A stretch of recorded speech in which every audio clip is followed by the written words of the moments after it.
Let's dig in. Well, thanks again, everyone, for tuning in. My name is Jeff Welsh with Vicente Sederberg. Really excited to be joined by my colleagues Sahar Ayinehsazian and Erik Pelton for today's webinar, which will be focused on trademarks in the cannabis and hemp space. During the course of this hour-long webinar, we'll be focusing on the purpose of a trademark, where you can acquire trademarks, what trademarks protect specifically, what makes a good trademark, common pitfalls in the space, specific words to avoid, challenges, infringement, likelihood of consumer confusion, and how to leverage your IP as it relates to your business. So Sahar and Erik, thank you so much for joining me today. Pleasure to have you on. And let's kind of dive in. So Erik and Sahar, let's start just at a sort of fundamental level. Can you explain to our viewers what's the purpose overall of a trademark? So really the ultimate purpose of the trademark is that it's your source identifier.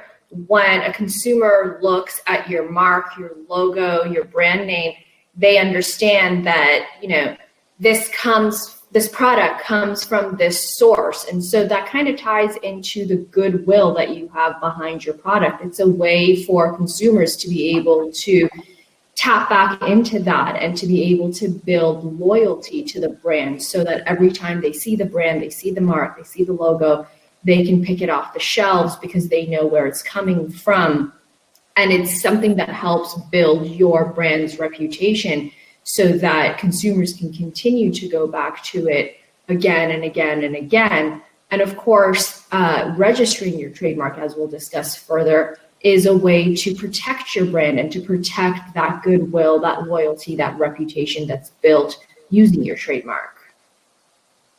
Right. I think you did a wonderful intro there about everything that a brand encapsulates and a trademark encapsulates, and registering it really takes it to the next level, because when a business invests so much in building that brand, in communicating to their consumers, their followers, what it is that their products or services represent and how you can find them and how you can buy them, of course you want to protect that to both help avoid disputes and, in the event that there are disputes, give you an advantage in trying to deal with them successfully, quickly, more affordably. So registration, and we're going to get into it a little bit more, but there's federal registration and state registration. But for a long time, most businesses in cannabis, CBD, hemp industries were told, don't even worry about registering your brand because the government doesn't recognize your businesses and you won't be able to get any protection.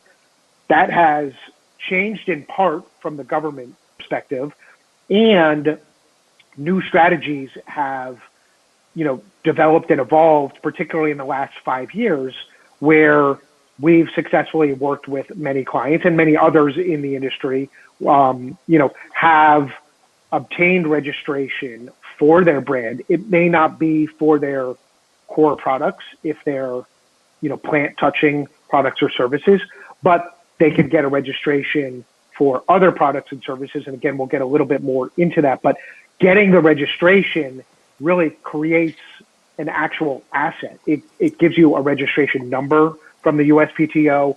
You appear in the federal records, in the search databases that other brands, when they're starting or when they're seeking protection and choosing names, that they're looking at in the USPTO database. And when you complete the registration process, you get a tangible certificate with a registration number, and it's an asset that can actually be licensed or transferred or assigned a value and has a real tremendous value to any business.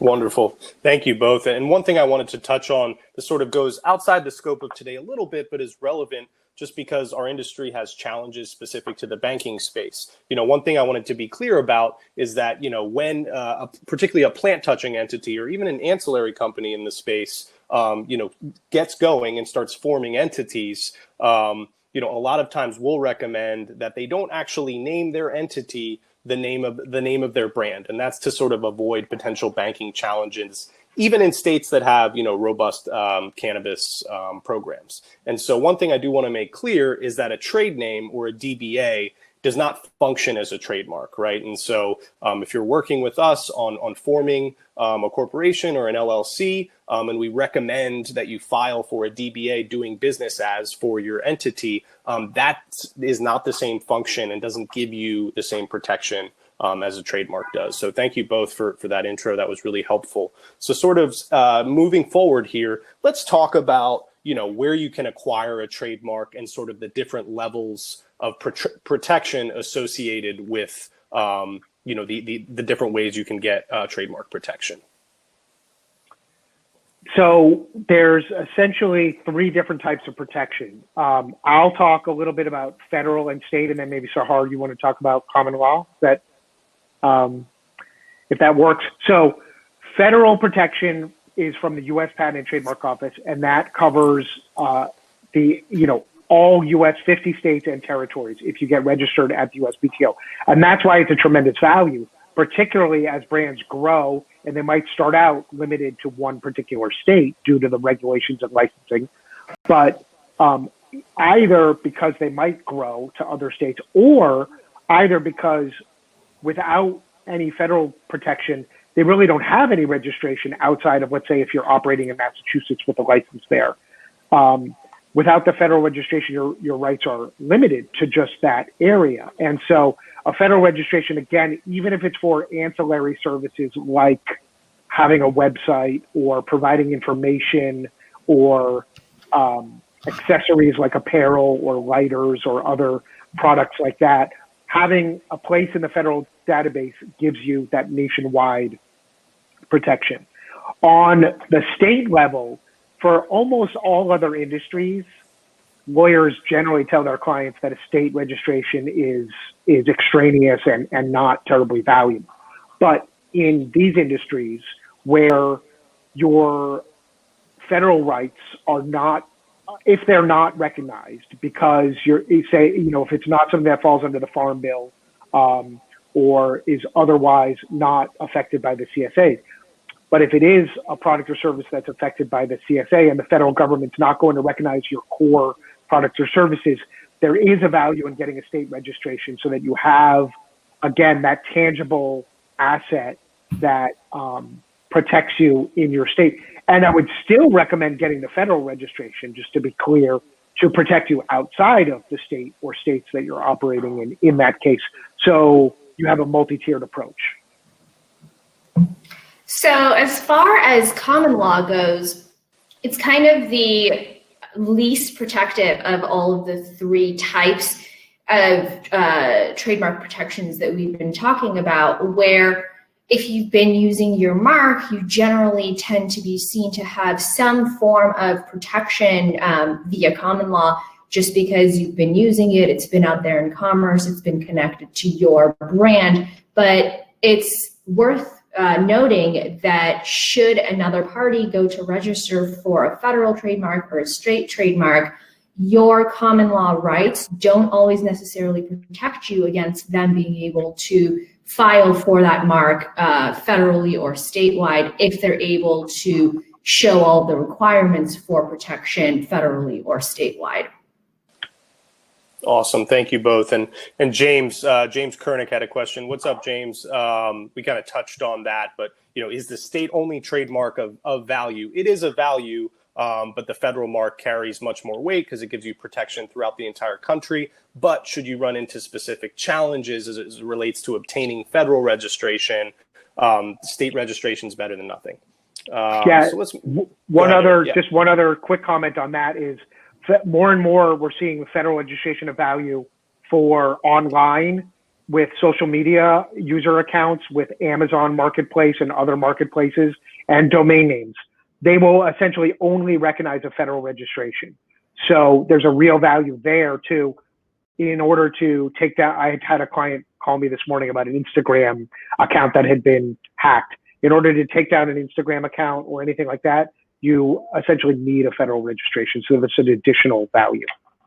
Awesome. Thank you. So let's jump into, we got a couple more questions, but let's keep going here. I think most of those questions will be answered throughout the course of this webinar. So kind of moving forward, let's talk about what can a trademark protect, right? What sort of specific things are we talking about here as it relates to your brand or your business? Yeah, so a trademark can protect a variety of different pieces of your brand. So it, of course, can protect the name of your brand, whatever, for the most part, whatever that name is. We'll get into what can't be protected later on. It can protect your logo, which, you know, your logo might have your name in it, but generally you'll want to protect your name and your logo where you can. It provides protection for certain catchphrases that you have. So for example, think of Nike. Nike will protect the name Nike. Nike will protect the logo of their swoosh, and they'll also protect their catchphrases like "Just do it."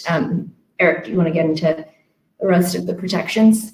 Yeah, so those are the core things that almost every brand has, regardless of what industry they are, and that's sort of the stable of your portfolio of trademarks. But lots of brands also may have other things that help identify the source of the goods or services. So sometimes it could be a pattern that appears on their packaging or on their product that they've invested a lot of money to create.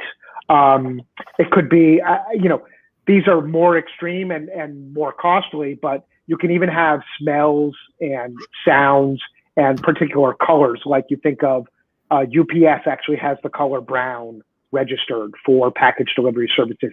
Tiffany has that robin's egg blue, I think it's known as, for jewelry store and jewelry products. And we are seeing, particularly with packaging designs in this industry, if a company and a brand invest a lot in essentially spending more money to have a unique design either on the packaging that is consistent over several different products or flavors or varieties, or if they actually have a unique shape to the packaging that's not a common used by other competitors, those shapes or those packaging backgrounds and designs can and probably should be protected because you're investing a lot in them. The purpose, to go back to what Sahar was saying at the beginning, the purpose, right, is so that when people see that, they immediately know it's your brand and it represents something that they're familiar with and that they want.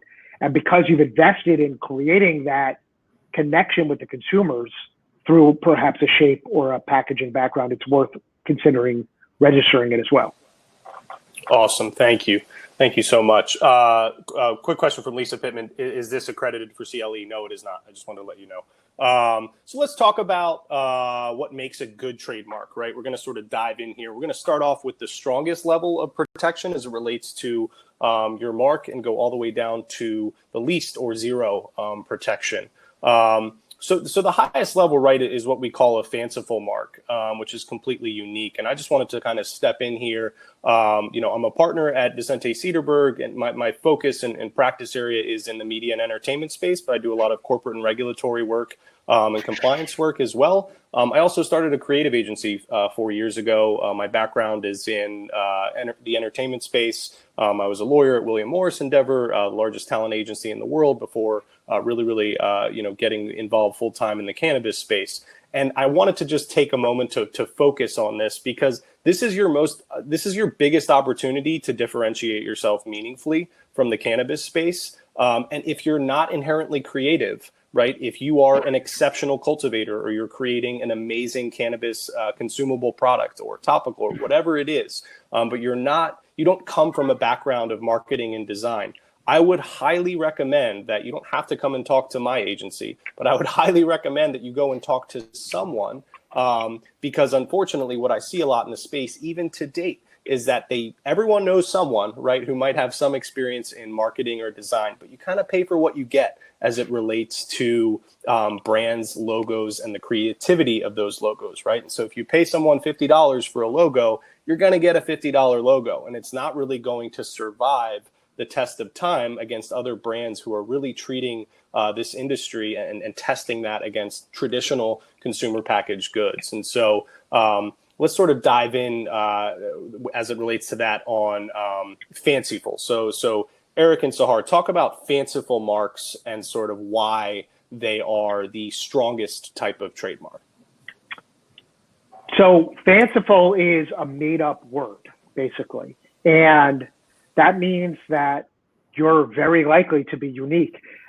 First of all, for a trademark perspective, you don't have to be 100% unique, like nobody's ever used this word before. What's important is, has somebody already used this word or something similar in your industry or a related industry? So if there's a software company that maybe has a name that's similar or overlapping, that might not be a problem if your products or services have nothing to do with software. So so I think sometimes people, when they go to brainstorm and create names, they think this is impossible. We'll never come up with a name that nobody's ever used. That's actually setting the bar too high. It doesn't have to be a name that nobody's ever used. It has to be a name that nobody's ever used, ideally, in your industry. Now, your industry might have nothing to do with Google or Amazon, but obviously you don't want to use the name of a brand that's really well known or famous, because they get like extra protection because they're so well known. So I just wanted to put that out there too. So fanciful is made up. Exxon is a good example of that. And a lot of made up names are actually, I think, like Exxon was, Kodak, another one, is a like amalgamation of existing words or existing syllables that might have a meaning in the context of your industry. But if you combine them into a new, unique way, create a new word out of it, that's a great way to come up with a fanciful name. Leafly is maybe a good example of that also, that I was just looking at this morning. I don't think that that's a word. I don't think that that was a word in the dictionary before, but it clearly evokes something. It has a root, but it's a made up word. So fanciful is the strongest. The next fanciful, the next strongest for protection is an arbitrary word, meaning that it might be a word, it might even be a common word found in the dictionary, but it has nothing to do directly with your products or services. So Apple computers is a great example of that. Apple is one of a very common word. So people, again, when they come to me and they say, we can't think of a name, we can't think of something to make up that makes sense, that fits. It's like, well, you don't have to make something up. You can take something, but if it's out of context, then it's going to be a lot stronger. And also, the stronger the name, the easier it is to protect, and the stronger protection you're going to get for it. I like to think of it as when you protect a brand, you're sort of building a fortress around that name, and the stronger the name is on this scale, the bigger the fortress is from the start. So you're able to keep more competitors away from anything similar, in any manner.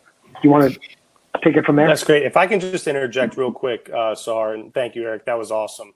Some other good examples of arbitrary, Coach, right? Camel for tobacco, Dove. And I think this is just a good spot to remind everyone on here, if you're looking to apply, please talk to someone who has experience, in this space. And if you're looking to do this yourself, which I don't recommend, start with a trademark search, right? And the reason, you can pay a very reasonable fee for a company to search the entire internet and database, not just the United States Patent Trademark database. And this can help you identify if you're having trouble seeing whether or not your mark is actually sufficiently differentiated in your space. A search will tell you whether or not you're going to likely be successful in applying in a certain class or category for the mark you're looking to seek protection in. So you have to start with a search, no matter how confident you are in your mark. It's going to save you time and money in the long term. And most importantly, I can't tell you how many times I've seen this.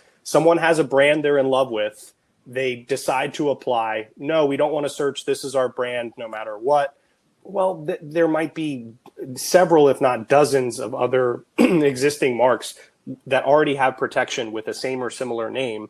And now you have a client who spent, thousands of dollars on trying to obtain protection.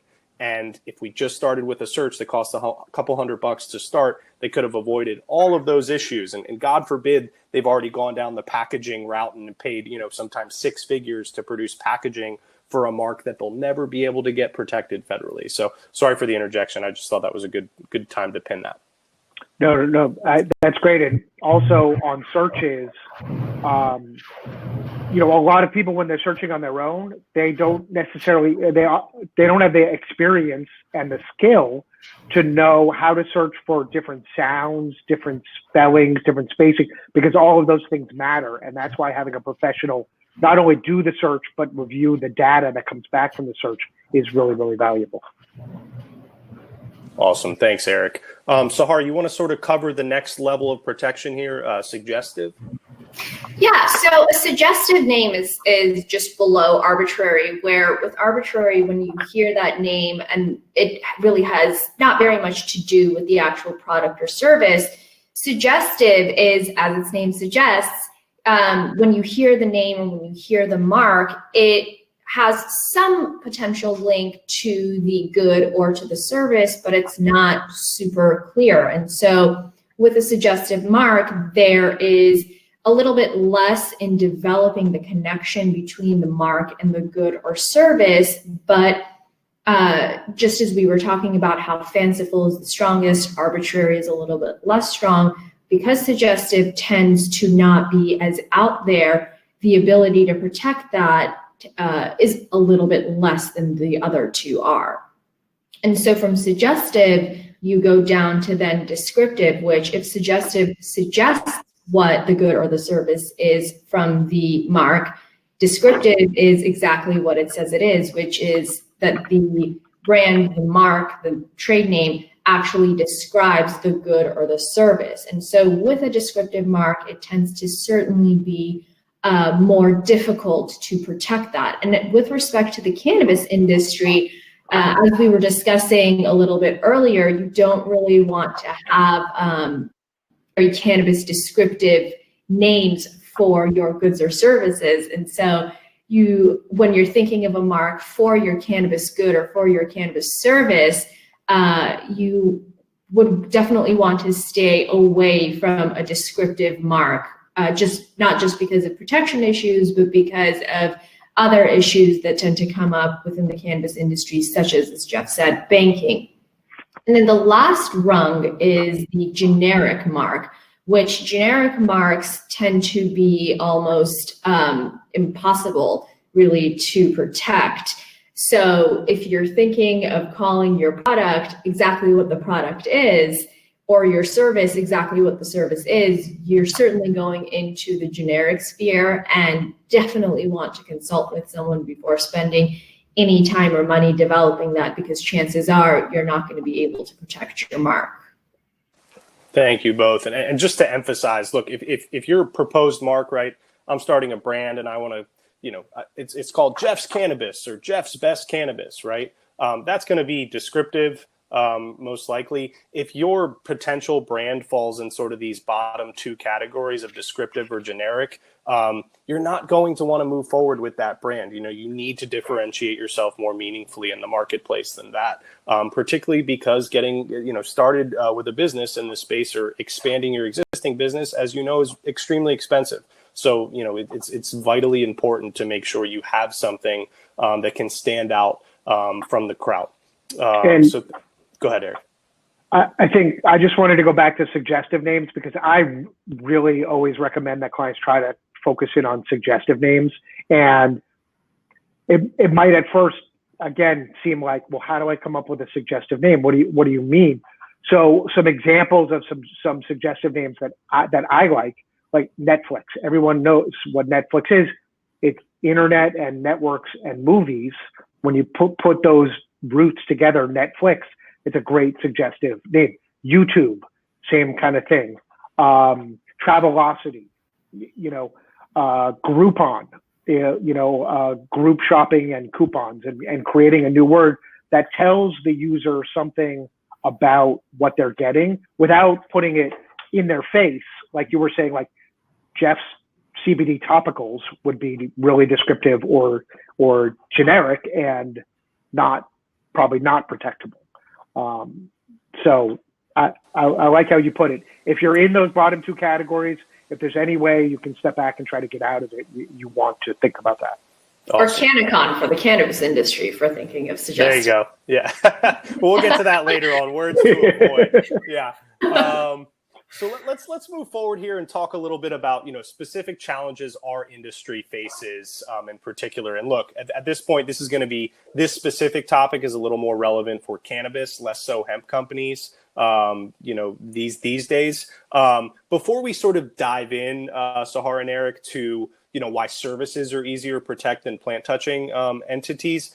There was a question that I think is kind of relevant to talk about here. I think they talked about circling the wagons. We call it circling the mark, circling the wagon. You can call it whatever you want. So given that cannabis is still federally illegal, right?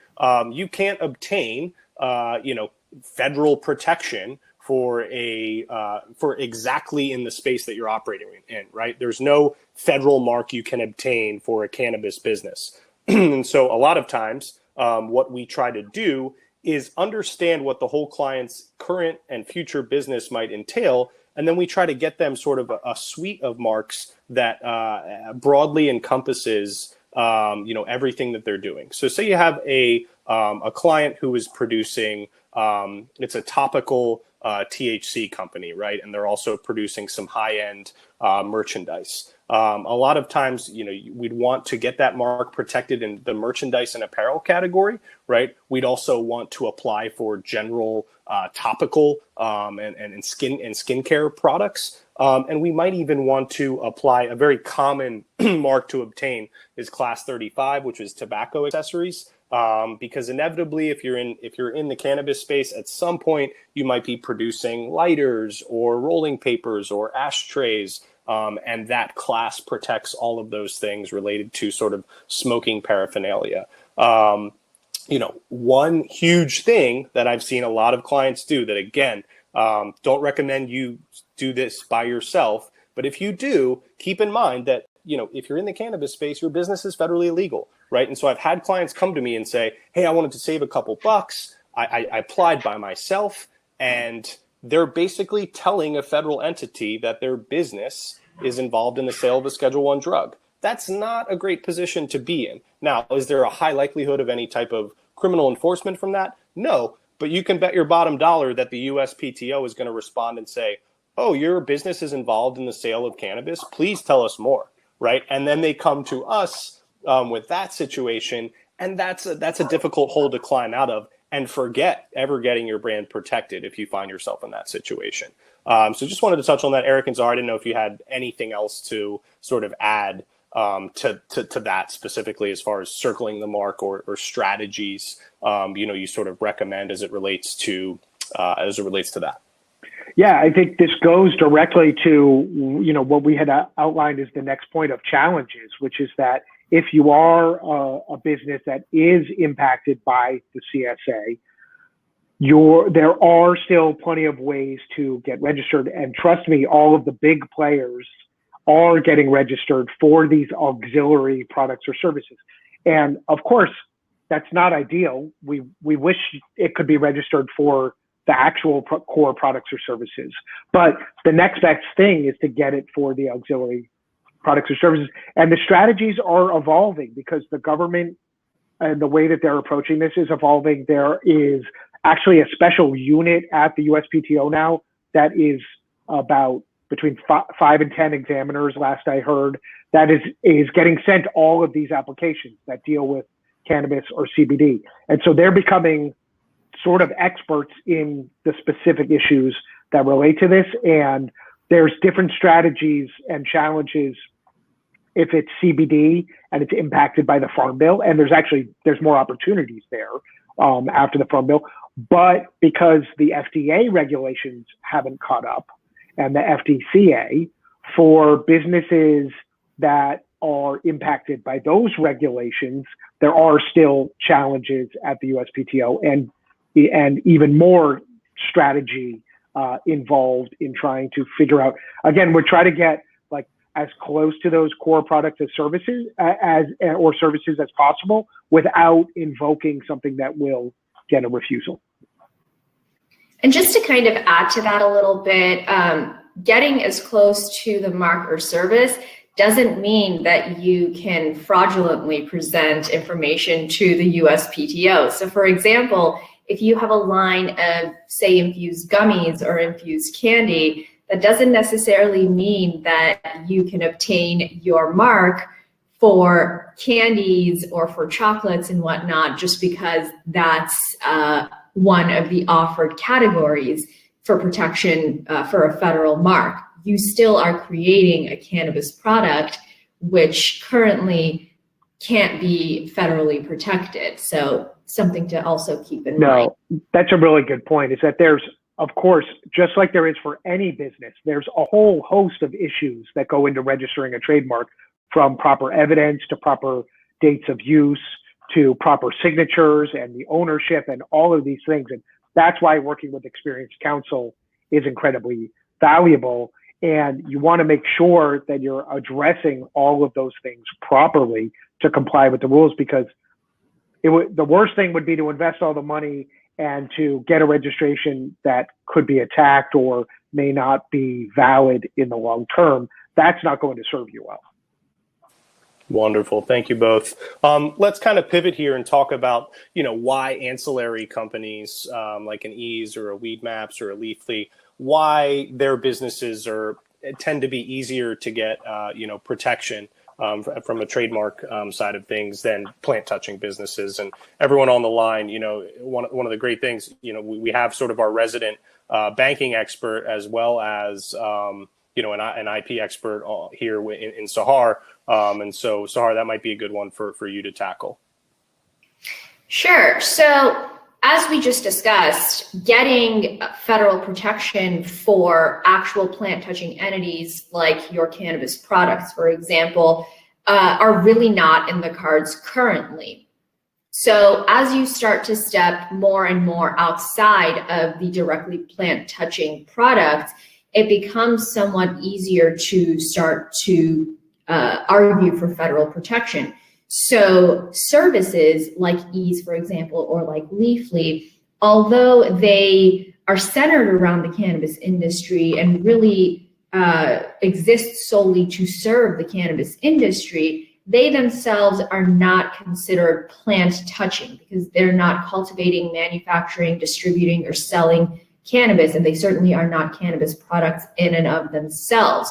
And so it starts to become a little bit less challenging, and I certainly don't want to say easier, but less challenging to put those kinds of businesses within one of the established categories that the USPTO has for protection. Because again, although they serve the cannabis industry, they're ancillary and not plant touching, and arguably a type of service and not a good that can be protected via federal protection without providing any fraudulent information to the USPTO.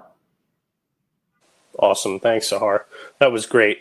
So let's talk a little bit about words to avoid, as it relates to, applying for protection. So, I'm going to sort of, Erik and Sahar, give me some words that, when you hear, aren't impressive as it relates to differentiating yourselves in the space. What are some words you want to avoid using in your trademark if you're an operational or if you're operating in the cannabis or hemp space? A green comes to mind first. Sure. I see that all the time. And again, even if you add something that might be relatively unique or creative to one of these common words, you're still possibly conflicting with hundreds of marks that have that word in them. And hundreds might be a low estimate, right? Sure. Weed, 420, canna, anything like Sahar mentioned the conference name. Yeah, I'm sure Sahar has others.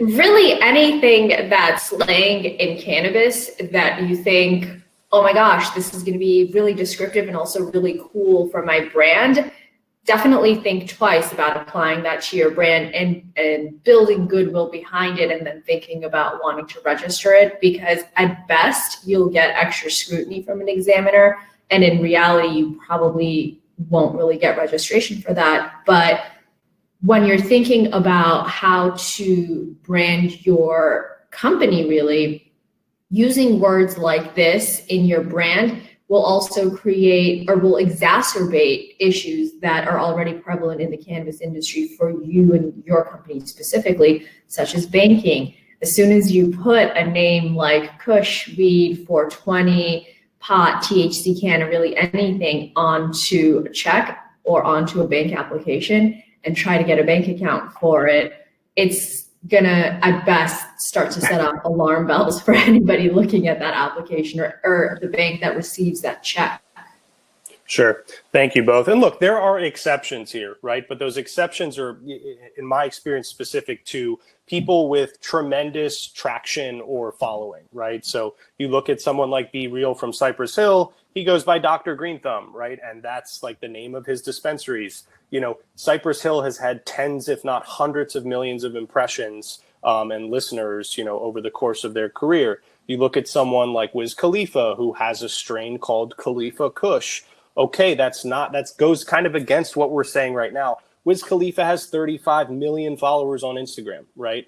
If you have that type of traction, then you can kind of play outside of the rules we're giving. So yes, there are always exceptions to the rule, but for the most part, right, our clients don't have that type of traction and ability to sort of gain that attention for a specific brand. So yes, there are exceptions to everything we're talking about right now, but this is just a good rule of thumb for someone who's starting a brand new business and doesn't have a massive, insane following on any type of social platform.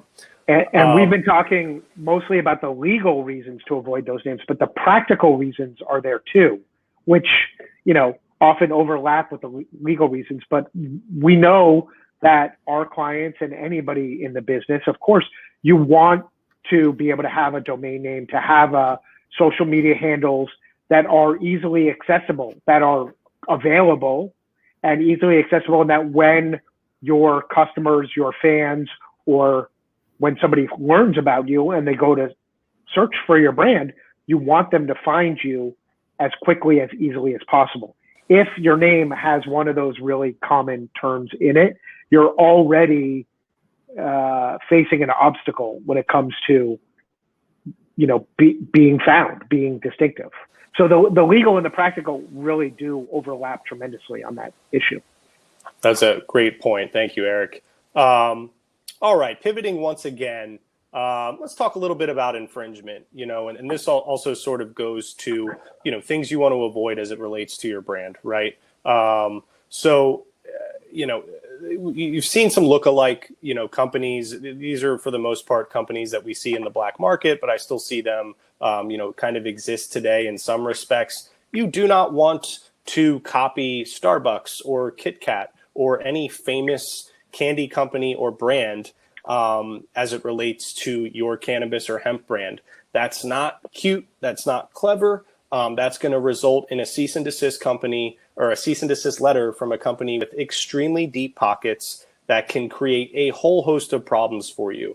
I don't think we have to spend too much time on that topic, but Erik, Sahar, if you have anything else to add to that, you know, please feel free. I mean, at a minimum, you're looking at spending a lot of money. And really, when you think about it, even if there were some creative legal arguments for a parody or something, imagine going in front of a court, a judge with one of those huge, well-known national brands, and your argument that your cannabis product is a creative parody, and, you know, the odds of it working out in your favor are not great. Thank you. You know, there's actually a question that I think, you know, is a good time to kind of chat about now. Jason, thank you for your question. So, you know, he mentioned, you know, we've seen some trademark litigation involving non-cannabis companies trying to protect their brand rights, like we saw with Gorilla Glue. So Erik or Sahar, are you aware of disputes between cannabis companies in different states arguing over their trademark use? This kind of goes back, Jason, too, to our earlier point about, why it's much better to have federal protection over state protection. But Sahar, Erik, you want to sort of jump in here and give sort of a high level? I just thought it was a timely question. So we are seeing more of these as the industry continues to grow and as more brands expand beyond a single state. There's been at least one well-known case over the Harvest brand. I think it was in San Francisco and in Arizona. That's correct. If I recall correctly. I don't know if they're still in litigation or how it was resolved, but those types of disputes are playing out on a smaller scale before they get to full-blown litigation. Many times. I can, pretty much guarantee you that every week there's letters being fired off by lawyers about similar disputes of that, particularly for names that involve green and 420 and canna that are more likely to have somebody with a similar name in another state just inherently. And so, yes, that is a big issue, a growing issue, and that's exactly why we are counseling clients to be proactive, to get federal registration for what they can. Thanks, Erik. That's awesome. I think this ties in nicely to sort of our next segment here, which is discussing likelihood of consumer confusion. So, Sahar, maybe can you sort of explain what this means in terms of why is likelihood of consumer confusion sort of a relevant term of art as it relates to trademarks, and kind of what purpose does that serve before we kind of dive into more specifics of that? Sure. So as we discussed at the very beginning of this presentation, one of the main reasons that you get a trademark is to be able to really protect the goodwill of your brand, your logo, your name, your company, really, and to be able to build loyalty amongst consumers, so that as soon as a consumer hears your name or sees your logo, hears your catchphrase, they automatically know that this is where this product is coming from, or this is where this service is coming from. And so when another company uses a similar name, uses a similar logo, sometimes even uses a similar color if your color is well protected, that creates confusion amongst consumers, so that at first glance, they'll look at a product from another brand that has a brand, or that has a name, that has a logo that's very similar to yours, and they'll think, or they'll wonder, or at worst, they'll purchase the product thinking this is the product or this is the service that's connected to you, when in reality, it's not. And so if the product certainly is of inferior quality, if the service is of inferior quality, and the consumer thinks that it's coming from you, that tends to tarnish your goodwill. That tends to tarnish the reputation that you've worked so hard at building. And so consumer confusion really starts to take away from all of the benefits that a brand will have once it goes into protecting its IP, and once it goes and obtains a trademark. And to be found a situation where two trademarks are confusingly similar and potentially, infringing, there doesn't have to be malicious intent. The other company doesn't even actually have to have known about the prior owner. And there doesn't have to have been actual consumers who bought the wrong thing or were actually confused. The standard is a likelihood of confusion under the trademark law. So that was approaching it like from how there is confusion and when there is confusion and how it can be damaging to the company. The flip side of that is by having a protected registered trademark, it gives you the tools more easily, more readily to deal with those situations if they come up and affect your brand. And just having the registration, again, in the database eliminates many possible disputes that you will likely never know about, because somebody probably will come along, think of a similar name, search it on the USPTO, or their attorneys will search it, or they will pay somebody to search it, and they will see this brand name that's already registered for a competing product or service, and they'll move on to their second or third option, and you'll never know about it. But if somebody does inadvertently or even intentionally infringe it, do something with a confusingly similar mark, having a federal registration makes it so much easier generally. Of course, every case is unique, but generally so much easier to shut down a dispute with hopefully just, a cease and desist letter, or with a small dispute rather than a full-blown expensive dispute. And it really is an investment that helps save time, save money, save stress on the brand, and it's really like an insurance for your brand. That's awesome. And one sort of personal example I like to give here, because some people, it can be confusing. Like, well, how are there, sort of multiple marks existing in different classes then, right? And one example I like to give, which is very close to me, is that, before joining Vicente Sederberg, I co-founded a law firm called Frontera, right? And so we had a federal mark in the legal services category. There is also a Frontera that is a restaurant chain and frozen food company. So separate class altogether. So not likely to confuse the consumer between a law firm and a restaurant, right? And then there's also a winery called Frontera, right? And so between the food and wine, there might be some confusion, but you're not going to be easily confused between a law firm and a restaurant and a vineyard, right? Although I will say that I did receive calls during my time there from people who asked if we represented both. So maybe there was a little confusion, but not nearly to the point of where it was any type of issue. And so I just think that's good for illustration purposes. Awesome. And so before we get to the last thing here, we had a question from Catherine Schiff. Are there standardized metrics qualifications for establishing the fame argument? So, Catherine, I think, as it relates to applying for trademarks, you don't have to establish any type of fame or notoriety in order to obtain a mark. All you have to do is prove that your mark was actually for sale, in commerce, interstate commerce for a federal mark.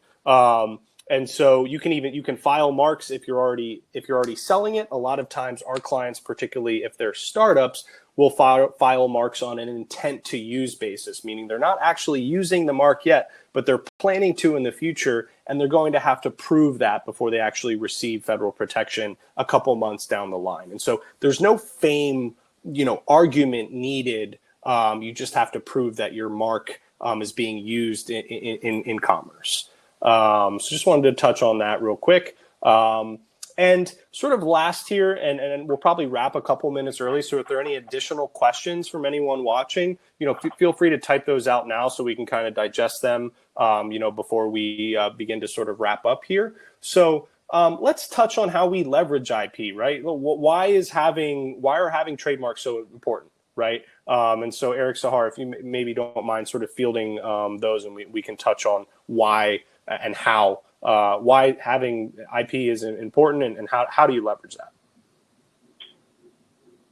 So in the cannabis industry specifically, having IP is certainly very important, not just to build your goodwill and to be able to protect your brand as the industry really continues to expand and evolve, but also, getting a license to produce and to manufacture and to distribute your products can sometimes be more expensive and more involved than an IP company would like to have. And so maybe you are really, really good at coming up with a name, with branding, with packaging, even with recipes, but you don't necessarily want to apply for licensure for an entire manufacturing facility, build that out and run that. You just want to be able to use your IP to have products created for you. And so when you have IP, especially IP that's protected, you can license that IP to licensed operators within, your state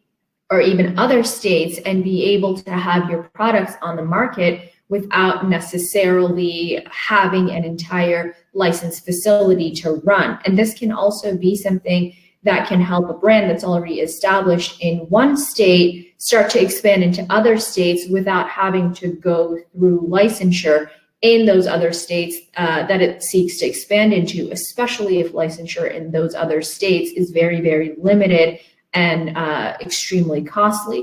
If you have proper IP protections for your mark or for your brand, it's a lot easier for you to license that out and have products with your IP on the market without you necessarily having to go through what can really be a headache of getting licensed, maintaining a licensed facility, and everything else that comes with that. I couldn't say it. I don't have anything to add. That was fabulous. I would just say again, like where the practical overlaps with the legal is, think if you're a business and you're going to be partnering with someone licensing or investing, if they know that you've taken the steps to protect the brand and the names and the logos, that's just that much stronger of a relationship that you're going to be able to build. It gives them that much more incentive to have a trusting partnership because there's less exposure that there's going to be a problem with the brand. Awesome. Thank you both. And yeah, look, if you're on this webinar and you're not an operator yet, licensing, getting some IP and licensing that IP is a great way to begin to establish some brand recognition and loyalty in any state market. If you are an operator, licensing to different states is a great way to further expand your brand recognition and loyalty to other state markets, right? Most state markets, there are a few exceptions here, but it's not that hard. You need basically one agreement, one licensing agreement. Now, the challenge is finding your right operational partner. That's a topic for a separate webinar altogether because you don't want to risk, brand dilution by partnering with someone who's producing products that don't meet your quality standards. Again, topic for a different webinar. But no matter sort of where you're at in your business life cycle or how you're looking to approach this space, there are ways that you can leverage IP to help monetize your business and expand your brand recognition and value. So that sort of covers everything that we wanted to talk about today. I know we have a couple more questions here, so we do have a couple minutes here. Let's dive into these if we don't mind. So a question from James Kernick.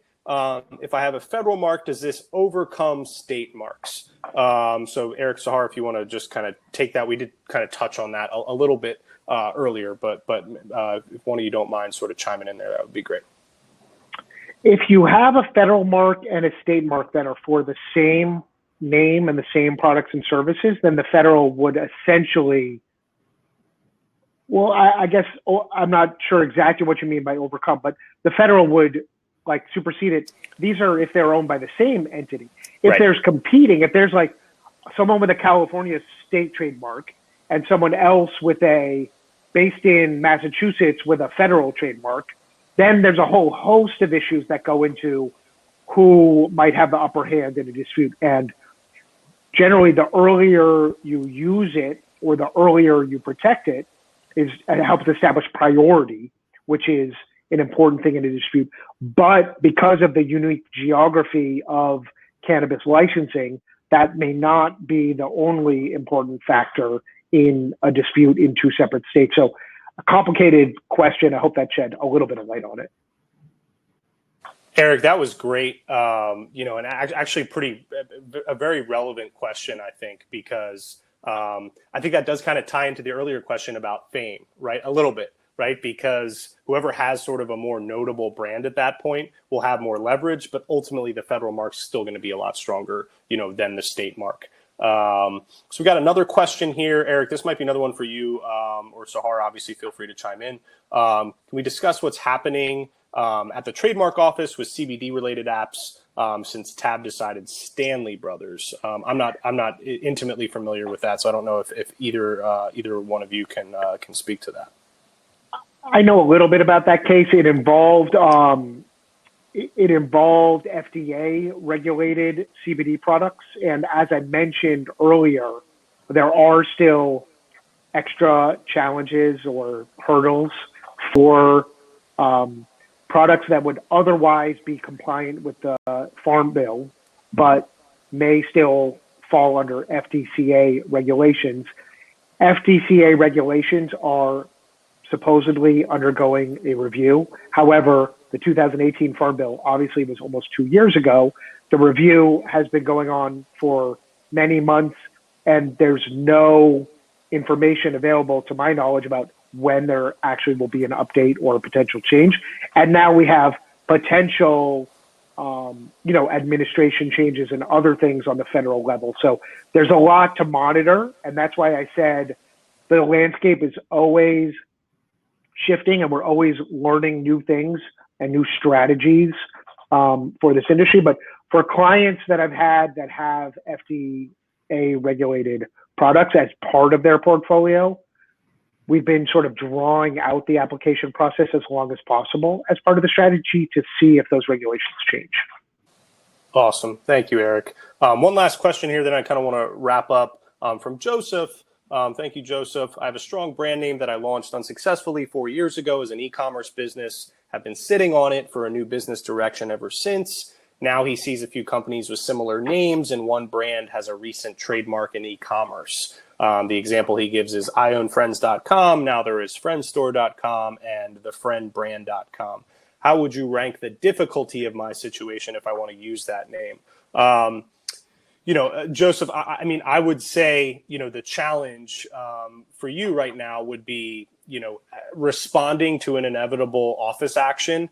It's going to go back to our topic earlier about likelihood of consumer confusion, right? If the trademark's in e-commerce and you want to start something that, or had something but didn't register it, that is similar to something that is, now registered, I think you're going to have quite an uphill battle to try to explain to the USPTO how you're going to meaningfully differentiate yourself from that existing trademark without resulting in likelihood of consumer confusion if it's in the same class. Erik, Sahar, tell me if you feel kind of differently there. No, I was just going to add the USPTO, it's important to remember, doesn't really care about who was using a name first or who was using among these competing names first.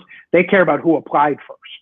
And that's how you get in line at the USPTO. And that's how they evaluate who has the most rights. Now, there might be then have to evolve a dispute between parties if one was using a name earlier. But in general, the baseline at the USPTO is who filed first. Awesome.